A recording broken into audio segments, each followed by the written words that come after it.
고린도전서 9장 19절 말씀 함께 합독해 보겠습니다. 내가 모든 사람에게서 자유로우나 스스로 모든 사람에게 종이 된 것은 더 많은 사람을 얻고자 함이라. 아멘. 오늘 이 고린도전서의 말씀은 사도 바울의 이야기입니다. 이 사도 바울은 우리에게 자유에 대한 새로운 패러다임을 이렇게 선포합니다. 우리가 스스로 생각할 때 이 자유라는 단어를 들으면 그냥 내가 하고 싶은 대로 할 수 있는 것, 내가 원하는 것을 할 수 있는 것 이렇게 생각하는데 사도 바울은 이 말씀을 통해서 자유라는 것은 그런 것이 아니다. 그래서 오늘 이 사도 바울의 이야기를 들으면서 성경이 이야기하고 있는 이 진정한 자유란 무엇인가 우리가 함께 나눠보도록 하겠습니다. 첫 번째로 이제 우리가 보아야 되는 것은 이 자유라는 것, 사도 바울이 이야기하고 있는 자유라는 것은 사랑 때문에 스스로 제약을 받는, 제한을 두는 그러한 자유를 이 사도 바울은 이야기하고 있습니다. 사도 바울은 당시에 로마의 시민권이었습니다. 요즘에 세계에서 가장 강한 나라 미국을 들 수 있을 것입니다. 하지만 지금 미국 시민권자가 가진 그런 권리를 훨씬 뛰어넘어서 그 당시에 사도 바울 시대 2000년 전 이 로마의 이 힘과 그리고 이 로마의 시민이 가진 그 자기가 가지고 있는 권리라고 그러죠. 이 권리는 지금 어느 나라와 비교해서 비교할 수 없을 조차로 대단했습니다. 예를 들어서 사도 바울이 로마 시민권자였기 때문에 이 바울은 자기가 억울한 일을 당하거나 어떤 일을 당했을 때에도 자기의 시민권으로 재판을 받을 수가 있었습니다. 사도 바울이 이 예수를 전한다는 그 이유로 이제 핍박을 받고 박해를 받고 유대인들이 잡아 죽이려고 하자 이 사도 바울은 자기는 계속 복음을 전하다가 이제 유대인들에게 맞고 어떻게 보면 유대인들은 당시에 지배국가였던 이 로마에게 도움을 청하게 됩니다. 저 사람 때문에 많은 분란이 일어나고 있으니 저 사람을 처리해 주십시오. 그런데 그런 모든 상황 속에서 사도 바울은 이야기합니다. 나는 로마 시민권자인데 로마 시민권자인 나를 재판도 하지 않고 그냥 이렇게 때려도 되는 것이냐. 그 말에 장교들의 이 움직임이 달라집니다. 깜짝 놀라죠. 아니 당신이 로마 시민권자입니까? 너무너무 놀란 나머지 제일 직속 상관에게 보고하게 되고 제일 높은 사람한테 가서 다시 한번 이야기하게 됩니다. 당신 정말 로마 시민권자냐? 그러니까 바울이 이야기하죠. 나 로마 시민권자다. 이 사람이 이야기합니다. 아니 나는 돈을 주고 어렵게 이 로마 시민권을 구했는데 당신은 어떠냐? 사도 바울이 이야기합니다. 난 태어나면서부터 로마 시민권자다. 이렇게 이야기를 합니다. 즉 이 사도 바울은 당시에도 이 로마 시민이라는 어떠한 그런 위치를 가지고 로마 이 시저 황제에게 직접 재판을 받을 수 있는 권리를 갖고 있었습니다. 즉 이 사람이랑 종이라는 것과는 아주 거리가 멀었습니다. 자유인 중에 자유인이었고 이분은 정말로 자기가 할 수 있는 모든 것을 할 수 있는 그런 분이었습니다. 그런데 스스로 오늘 고백하는 것은 무엇이냐? 스스로 이제 종의 위치를 갖는다. 여기서 이 종이라는 단어를 보면 이 둘로스라는 단어를 썼는데 이 둘로스라는 단어 안에는 여러 가지 의미가 있습니다. 무슨 의미가 있냐면 당시에 이 로마 시대에 종의 계급이 여러 계급이 있었다고 합니다. 근데 사도 바울은 자기 스스로 이 종이라는 단어를 쓰면서 자기가 이 종에 대해서 이야기를 할 때 자신을 어느 위치에 두었냐면 이 종 중에서도 최하위 종에 두었다는 것입니다. 그런데 그것이 참 충격적입니다. 왜냐하면 당시의 종 중에 이 집안 살림을 맡아 하는 그러한 종도 있었고 그리고 주인의 자녀들을 가르치는 가정교사 같은 어떠한 유모와 같은 그런 종도 있었는데 사도 바울은 이 모든 것을 떠나서 가장 낮은 종, 이 종들은 어떤 종이었냐면 주인이 키우는 애완동물, 옛날에는 이 로마 시대 때는 큰 아나콘다 같은 뱀을 키우기도 했고요. 맹수를 키우기도 했는데 그런 동물에게 밥으로 던져주는 그러한 종의 위치를 이 바울은 스스로 이야기했다고 합니다. 우리가 보아야 되는 것은 무엇인가?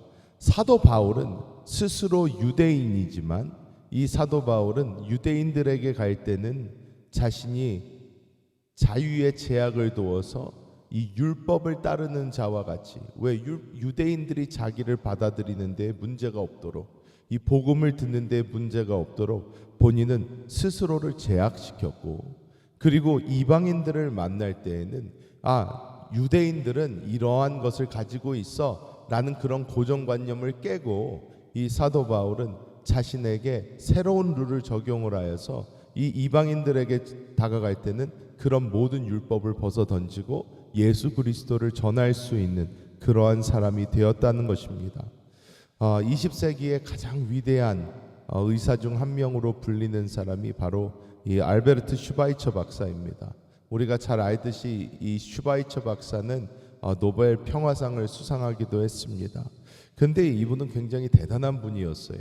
이분은 철학, 신학, 음악, 의학에 걸쳐서 박사학위가 다 있었습니다. 박사학위가 이 4개 분야에도 다 있었어요. 근데 이분이 나이가 30이 되는 그때에 이분은 자신이 총망받는 오르가니스트였고 이분은 정말로 많은 것을 이룰 수 있는 분이었지만 나이 30에 자기의 모든 것을 다 포기하고 다시 의학 공부를 제대로 해서 아프리카라는 곳에 의학 선교를 하기 위해서 떠나게 됩니다. 그래서 아프리카의 람바레네에 고통받는 이 사람들을 위해서 자신의 모든 자유와 어떤 권리를 다 내려놓고 정말 이 스스로를 다 바쳐서 그들을 위하여 헌신한 그러한 삶을 살았습니다. 우리가 여러 자유가 있습니다. 할 수 있는 많은 것이 있고 해도 되는 많은 것이 있습니다. 예수 믿는다고 뭐 할 수 있는 것 없는 게 딱딱 정해져 있는 것이 아니지요.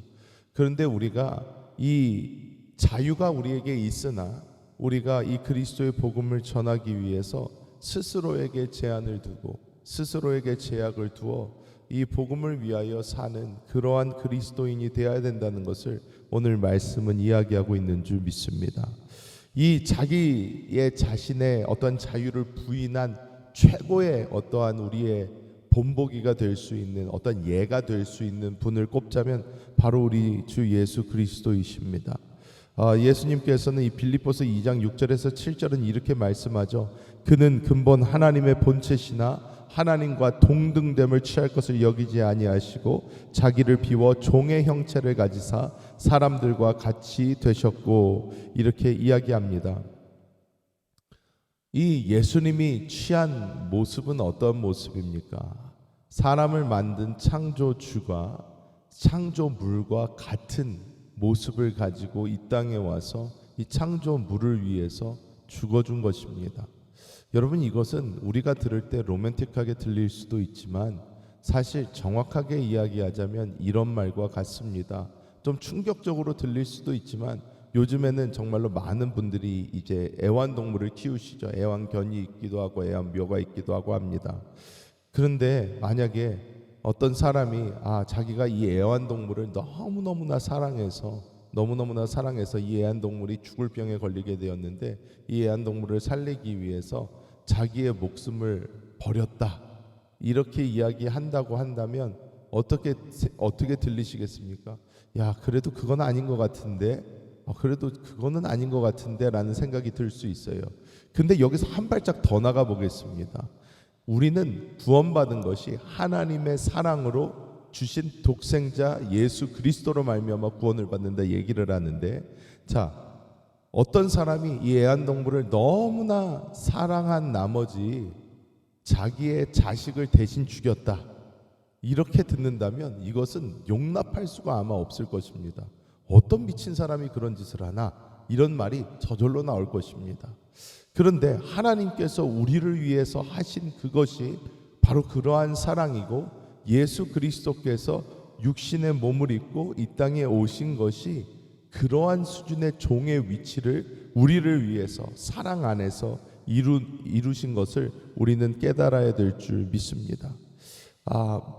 정말로 우리는 이 땅을 살아가면서 예수님이 보이셨던 그 모습, 자신의 모든 권리를 다 버리고 자신의 모든 것을 다 버리고 오직 우리 사람을 얻기 위해서 이 땅에 오신 그 모습을 바라보면서 우리도 그런 것을 그런 모습 가운데서 내가 제안해야 될 것, 내가 또 풀어놔야 될 것을 잘 살펴보고 복음을 위하여 우리는 살아가야 될 줄 믿습니다.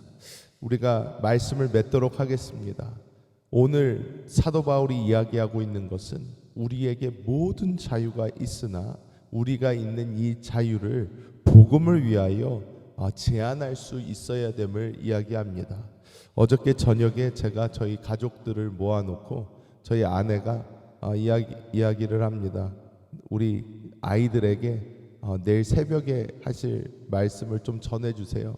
애들한테 좀 이것 좀 설명해 주세요. 그래서 제가 알겠습니다. 그리고 애들을 이렇게 앉혀놓은 다음에 애들에게 오늘 아침에 나눌 이 말씀을 제가 생각할 수 있는 가장 쉬운 방법으로 설교를 해줬어요. 자, 오늘은 이런 말씀을 할 거야 하면서 얘기를 이렇게 해줬는데 아이들에게 이렇게 설명을 했습니다. 우리 넷째가 소리를 잘 지릅니다. 그리고 넷째가 아주 흥이 많아요. 그래서 언제나 막 소리를 지르면서 다니고 막 큰 소리로 얘기하는 거 좋아하고 신나도 소리를 지르고 슬퍼도 소리를 지르고 소리를 지르는 걸 참 좋아합니다. 그런데 우리가 늘 얘기를 해요. 예빈아, 그렇게 소리를 크게 지르면 가만히 있던 사람들은 깜짝깜짝 놀라고 힘들어. 그러니까 소리를 지르고 싶어도 조금 참을 수 있겠니? 하고 이야기를 합니다. 소리 지르지 마라 얘기도 하고요. 그런데 이 아이에게 제가 그랬어요. 자유가 있지만 사랑으로 그 자유를 이렇게 제한하는 것은 이런 것이다. 너가 너무 신나거나 너무 슬플 때 막 소리를 지르고 싶어. 소리를 지르고 싶지만 엄마가 저기서 일하고 계시고 아빠가 저기서 일하고 계신데 엄마 아빠가 너가 소리 지를 거를 아무것도 모르고 이렇게 있는 상태에서 너라면 그러면 소리를 크게 지르겠니 안 지르겠니 물어봤어요. 그랬더니 당연히 생각으로 머리를 굴리면 애가 뭐라고 그럽니까? 소리 안 지를 거예요 얘기를 합니다. 그래서 물어봤어요. 왜 소리 안 지르니? 그랬더니 친구가 그러는 거예요. 내가 소리를 지르면 엄마 아빠가 놀라실 거잖아요. 그거는 안 좋으니까 소리를 안 지를 것 같아요 얘기를 합니다. 제가 그랬어요. 그게 바로 오늘 성경에 말씀하고 있는 거다. 너가 소리를 지르면 기분이 좋겠고 소리를 질러야 좋겠지만 그 주변에 있는 엄마나 아빠를 보면서 엄마 아빠가 놀라면 안 되니까 내가 조심하자 해서 이렇게 탁 자신을 제한을 두는 것, 사랑 안에서 제한을 두는 것, 이것이 바로 오늘 말씀이 이야기하고 있는 것이다. 근데 오늘 이 말씀은 그 사랑의 제한을 복음을 전하기 위해서 두는 것으로 이제 우리가 이해를 하면 된다 이렇게 설명을 해줬어요. 우리는 이 땅을 살아가면서 많은 사람들을 만나고 많은 사람들과 이야기하고 여러 가지를 할 수 있습니다. 하지만 중요한 것은 내가 나의 어떠함을 그들에게 복음이 전파되기 위해서 제한하거나 또 풀어낼 수 있다면 그것이 바로 성경에서 이야기하고 있는 이 진정한 자유인 줄 믿습니다.